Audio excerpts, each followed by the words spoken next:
Cocktail नया हथियार साबित हो रहा है। जयपुर के एसएमएस मेडिकल कॉलेज से जुड़े कोविड सेंटर में मोनोक्लोनल एंटीबॉडी थेरेपी शुरू की गई है। इससे जुड़े तमाम सवालों को लेकर एसएमएस मेडिकल कॉलेज के प्रिंसिपल डॉक्टर सुधीर भंडारी से खास बात की संवाददाता लवली वधवा ने।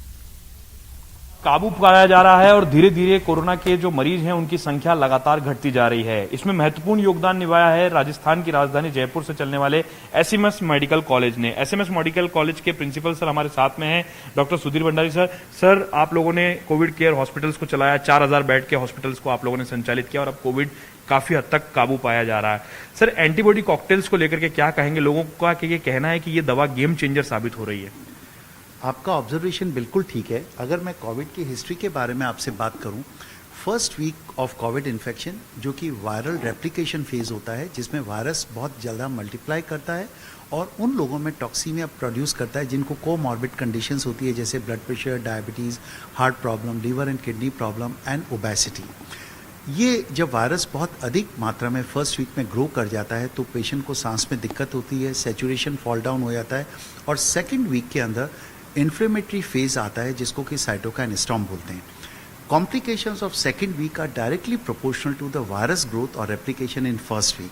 सो द साइंस सेज कि अगर फर्स्ट वीक में आप वायरल रेप्लिकेशन को कंटेन कर लें, जैसा कि रेमडेसिविर के बारे में भी बताया गया है कि हर एक को रेमडेसिविर की आवश्यकता नहीं है, बट जिनका ऑक्सीजन सैचुरेशन फॉल हो रहा है, सांस में दिक्कत है, वायरस रेप्लिकेशन को आप रेमडेसिविर को फर्स्ट 7 से 10 दिन में दे के कंटेन कर सकते हैं। इसी तरह जो मोनोक्लोनल एंटीबॉडी कॉकटेल आया है जिसमें कैसिरीमेब एंड रेमडेसिविर दवाइयाँ हैं, वो अगर आप पहले 5 दिन preferably, otherwise up to 8 to 10 days दे दें, इससे सडन वायरल रेप्लिकेशन कम हो जाता है। स्पेशली ये उन लोगों में बहुत इंपॉर्टेंट है जिनको कोमॉर्बिड कंडीशन होती है।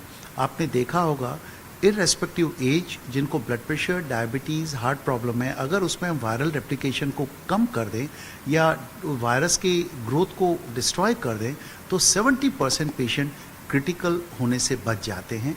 अतः मैं सोचता हूँ this drug gives us lot of hope and lot of positive feelings that we should be able to prevent patient migrating into moderate and critical disease, और जो खासकर कोमॉर्बिड वाले पेशेंट्स हैं उनका हम काफ़ी लाइफ सेविंग में मदद कर सकती है। सर, लाभ की बात करें तो दवाओं का लाभ जिस तरह से आपने बताया, शॉर्ट में जनता भी ब्रीफ में जानना चाहेगी किस तरह से इसका लाभ माना जाए ताकि जनता भी अवेयर हो इस दवा को लेकर के। देखिए, जो लोग ये दवा एक पर्टिकुलर इंडिकेशन में यूज़ किया जाना चाहिए, जो लोग काफ़ी कोमॉर्बिड कंडीशन है, जिनकी अनकंट्रोल डायबिटीज़ है, जिनको हार्ट प्रॉब्लम है, किडनी प्रॉब्लम है, ओबेसिटी है, जिनको कैंसर ड्रग्स चल रही है, जो स्टेरॉयड डिपेंडेंट है, उनमें वायरस के नंबर को कम करना प्राइमरी थिंग है। जो सारे कॉम्प्लिकेशंस कोविड में होते हैं वो वायरस रेप्लिकेशन के कारण होते हैं और ये जितना वायरस अधिक ग्रो होगा, सेकेंड वीक में एक साइटोकाइन स्टॉर्म प्रोड्यूस करता है जो लंग्स को, किडनी को, हार्ट को अफेक्ट करता है। दूसरा ये भी देखने को मिला है second wave is more aggressive than unlike first wave, बहुत जल्दी लंग्स और किडनी के कॉम्प्लिकेशंस को कॉज करती है। थ्रोम्बोएम्बोलिक फिनोमेना, ब्लड क्लॉट फॉर्मेशन भी सेकेंड वेव में बहुत कॉमन है। तो जो aggressive nature of second wave है, अगर उसी एग्रेसिव नेचर के साथ फर्स्ट फ्यू डेज में हम वायरस रेप्लिकेशन और ग्रोथ को इस एंटीबॉडी कॉकटेल से कंटेन कर लें, मैं सोचता हूँ इसके रिजल्ट्स हमको पेशेंट रिकवरी में मिलेंगे। और खासकर जो हाई रिस्क ग्रुप है जिसमें पेशेंट को क्रिटिकल और वेंटिलेटर पे जाने का डर रहता है, वो पेशेंट का माइल्ड मॉडरेट से हाई रिस्क में माइग्रेशन को हम काफ़ी हद तक कंट्रोल कर पाएंगे। तो scientifically this drugs looks very encouraging to prevent the critical and high mortality rate. Sir, ये जो कॉकटेल है इसे किस तरह से दिया जाता है पेशेंट को? ये जो दवा है कैसे दी जाती है पेशेंट को? ये इंजेक्टेबल कॉकटेल है जिसके अंदर 2 ड्रग्स होती है, कैसिरीमेब एंड रेमडेसिविर। ये दोनों वायल्स में होती है। अमेरिका के अंदर इसका डोज 1200 ईच आइडेंटिफाई किया गया है, बट भारत में DGCI ने 600 ईच यानी कि total 1200 milligram of both the drugs को आइडेंटिफाई किया गया है फॉर ऑप्टिमल यूजेस। इसको देने का 2 तरीका होता है, एक तो ड्रिप में आप मिला के इनको दे सकते हैं या फिर एक इनको सबकुटेनियस इंजेक्शन, जिस तरह इंसुलिन के इंजेक्शन लगते हैं उस तरह दिया जा सकता है। दोनों वायल्स में से 600 मिलीग्राम ये ड्रग्स ली जाती है। नॉर्मल सलाइन के अंदर इसको मिक्स किया जाता है और over the 40 to 60 minute normal saline में दिया जाता है। कुछ एनाफाइलेक्टिक या रिएक्शंस हो सकते हैं तो उसको अंडर ऑब्जर्वेशन दिया जाना चाहिए। ये ड्रग सिर्फ अनहॉस्पिटलाइज्ड माइल्ड टू मॉडरेट पेशेंट में और जिनको ऑक्सीजन की आवश्यकता नहीं है उन्हीं को दी जा सकती है। ये ड्रग जो हॉस्पिटलाइज पेशेंट है, जिनको ऑक्सीजन की आवश्यकता है, जिनको सीवियर और क्रिटिकल डिजीज है, उनको नहीं दिया जाना चाहिए। और दूसरा राइडर ये, इस ड्रग को प्रेफरेबली पहले 5 या 6 दिन में दिया जाना चाहिए। मैक्सिमम वायरल रेप्लिकेशन जो कि 9 या 10 दिन तक होता है तब तक दिया जा सकता है, but this is for asymptomatic mild patient to moderate, those who are not admitted in hospital and those who don't require any oxygen therapy with comorbid conditions, they are the ideal patient to prevent their migration into critical and severe disease. तो जनता ये भी जानना चाहेगी किस तरह से, आपने बताया तरीका, आपने बताया किस तरह से दिया जाए इस दवा को दिया जाएगा, कब इस दवा को लेना चाहिए? अगर दवा को मान लीजिए कोई कोविड पॉजिटिव आया, किसी की रिपोर्ट आज पॉजिटिव आती है, उसे कब इस दवा को लेना चाहिए? मेरा पब्लिक एट लार्ज को ये निवेदन होगा, कोई भी दवाई आप अंडर मेडिकल सुपरविजन लें। जैसे कि एसएमएस कंट्री का पायनियर कोविड मैनेजमेंट हॉस्पिटल है, हमने भी यहाँ पे एक day care centre for cocktail antibody बनाया है। पेशेंट्स वहाँ आते हैं, देयर इज एक्सपर्ट टीम, वो एनालाइज करती है कि ये वॉक इन पेशेंट है जिनको कोमॉर्बिड कंडीशंस है। इन पेशेंट में 20 to 30% में वायरल रिप्लिकेशन आगे घातक कॉम्प्लिकेशंस क्रिएट कर सकता है, ये एलिजिबल है। तो जो एलिजिबल पेशेंट हो under medical supervision, definitely public में नॉलेज बढ़ी है कि कॉकटेल एंटीबॉडी कॉकटेल अवेलेबल है, but under medical supervision particular group of patient जो एलिजिबल है उनको ये दवाई देनी चाहिए। अपने आप को इसको नहीं लेना चाहिए, which is very important. Sir ये जो दवा है कितनी प्रभावी है, और अगर इस दवा की बात करें तो ये कितनी तेजी से जो कोविड का जो वायरल लोड है उसे कम करने में कारगर साबित होती है? देखिए, फेज 2 और 3 ट्रायल्स में इसके बहुत अच्छे रिजल्ट मिले हैं। Even up to 70 to 80% patient के अंदर रिकवरी बहुत अच्छी हुई है और पेशेंट ने क्रिटिकल और सीवियर स्टेज में प्रोग्रेस नहीं किया गया है। साइंटिफिकली फेज 3 ट्रायल में इस ड्रग के बहुत अच्छे रिजल्ट हैं। अभी इस ड्रग का नया ट्रायल भी चल रहा है कि क्रिटिकल और वेंटिलेटर वाले पेशेंट को भी इसका ड्रग का ट्रायल चल रहा है। जिन लोगों ने रेमडेसिविर लिया उसका भी ड्रग का ट्रायल चल रहा है। और बेस्ट पार्ट ये है, इस ड्रग को 12 साल से बड़े जो 40 साल केजी से ज़्यादा बच्चे हैं उनमें भी दिया जा सकता है। तो मल्टीपल सिचुएशंस में इसका ट्रायल चल रहा है। ये इसलिए चल रहा है क्योंकि फेज 2 और 3 में स्टैंडर्ड ट्रायल में इसके रिजल्ट्स बहुत अच्छे आए हैं।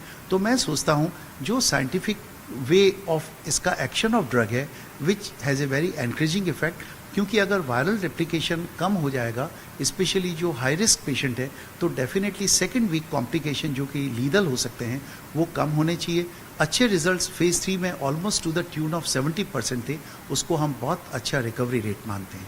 सर दवा की अगर बात करें तो जो दवा है, नया जो वेरिएंट आ रहा है कोविड को लेकर के, नए नए वेरिएंट्स की बात की जा रही है, नए नए रिसर्च आ रहे हैं, उस पर किस तरह से ये दवा काम करेगी? क्योंकि लगातार कोविड जो है वो अपना रूप बदलता जा रहा है। आपका ऑब्जर्वेशन बिल्कुल सही है।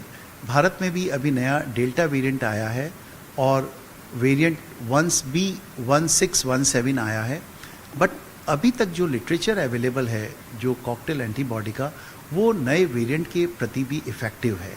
सो अभी तक हम होपफुल हैं, और जब एक बार इंटरपर्सनल कोविड का स्प्रेड रुक जाएगा तो नया म्यूटेशन और वेरिएशन भी कम हो जाएगा।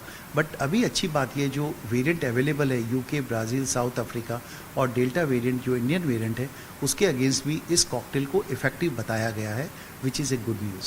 सर स्वास्थ्य सेवाओं की बात करें तो स्वास्थ्य सेवा क्षेत्र पे जिस तरह से बोझ आया था, अचानक अस्पताल के अंदर मरीजों की कतार लग गई, बेड फुल हो गए, लोग परेशान हो रहे थे, इस दवा के आने से जो स्वास्थ्य सेवा क्षेत्र है उसमें किस तरह से जो बोझ है वो कम होगा? सर देखिए, मैं पहले ही बता चुका हूँ, ये medicine admitted patient, oxygen requiring patients के लिए नहीं है। ये सिर्फ जो ओपीडी पेशेंट हो, जो माइल्ड और एसिम्प्टोमेटिक पेशेंट हो, जिनको ऑक्सीजन रिक्वायरमेंट नहीं है और जो कोमॉर्बिड कंडीशंस हैं, उन लोगों के लिए है। अब जो आपका कंसर्न था कि पेशेंट का इन्फ्लो बहुत अधिक हो गया है, अगर हम इन पेशेंट को हाई रिस्क ग्रुप में यूज़ करेंगे इस एंटीबॉडी कॉकटेल को, और अगर वो डिटोरिएट नहीं हो सकते हैं, तो डेफिनेटली वो हमें हेल्प करेंगे कि नंबर ऑफ क्रिटिकल पेशेंट कम हो जाएंगे। अतः इस वेव के अंदर क्रिटिकल और सीवियर पेशेंट काफ़ी आ रहे हैं, जिनकी ऑक्सीजन रिक्वायरमेंट ज़्यादा है।